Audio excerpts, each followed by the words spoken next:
আর আসলাম hot water, natural hot water. এই hot water যদি শরীরে লাগানো যায়, যে কোনো স্কিন ডিজিজ, যে কোনো ধরনের বাতের ব্যথা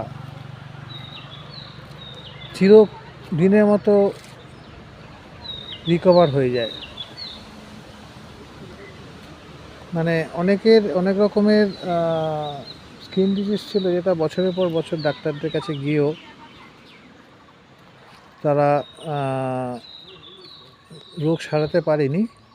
তারা এখানে এসে এই হট ওয়াটারে নেমে জল লাগানোর পরে তাদের সমস্ত রোগ দূর হয়ে গেছিলো, মানে হয়ে যায় আর কি, এটা তাদের বিশ্বাস। এবং আমি রাজগীরে গেছিলাম, সেখানেও আমার তাই হয়েছিল। হট ওয়াটার দিয়ে আমরা, বিশেষ করে আমি কুলকুচি করেছিলাম দাঁতের ব্যথার জন্য, সেই দাঁতের ব্যথাটা কিন্তু আর হয়নি।